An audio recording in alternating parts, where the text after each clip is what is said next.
Okay, let's do a Q&A. I got this question in my DMs a couple of days ago. And this person is asking me, how do I overcome my lust for forbidden stuff? From what I can tell, it looks like you're talking about something sexual. When I counsel people, I always give them a spiritual aspect of counseling. So that's why I call my counseling spiritual counseling. When you're talking to me about overcoming lust for forbidden stuff, for example, let's assume that this is about, having affairs with people. Let's say you're having affairs with somebody when you're not supposed to have affairs with somebody. Let's say you're having an affair with a married woman, or you're breaking somebody's relationship and then having an illicit affair. Because from what I can intuitively sense, you're talking about some sexual sin. When you do this to somebody else, understand that the universe is like a bank account. Whatever you put into it will eventually, inevitably, come back to bite you in the ass. Let's say you put $10 into the bank account and nobody knows how long is the maturation time.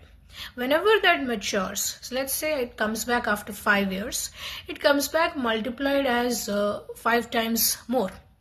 So let's say these are good deeds that you put into the universe. Let's say you did 10 good things, and then in a span of 5 years, maybe whenever God decides it's your time, these deeds will come back to you multiplied by 5 times. 50 good things will happen to you.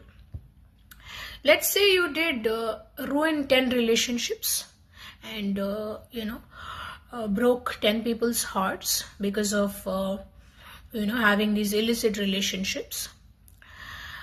Then after a couple of days, that is also decided by God, you will eventually experience 10 heartbreaks.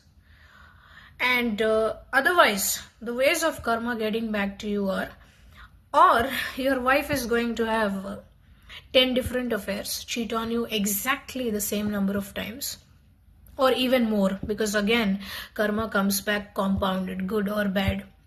And even if, let's say, you have married a very pious, sacred woman and you escaped that, then that is why you have your kids. Most people assume that they're immune to karma and they can live like animals. But we are not animals. You are supposed to live carefully and you are supposed to live by the word of God. If your wife escapes it and if you escape it, your kids are going to have 10 heartbreaks. Right? If you ruin some woman's life and marry her and then do harm to her, then your kid's life is going to be harmed in the same way. So you must live with the fear of karma, which is lacking in most of the people in this generation. That is why they're living like animals. So when you get this fear of God, fear of karma into your system, which most people do not have, criminally ill, mentally ill, spiritually ill, morally broke people do not have any fear of God or fear of karma. So when you live like animal, you suffer, and sometimes according to our Hinduism, you are born like an animal in your next life. If you believe in incarnation or not, that is the truth. Because the sacred scripts say that every soul is reincarnated, and if you commit too many sins, you are born as a dog or a donkey.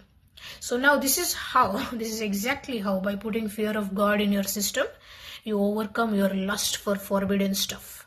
I know you're a middle-aged man who is, confused, but hope my advice helps you.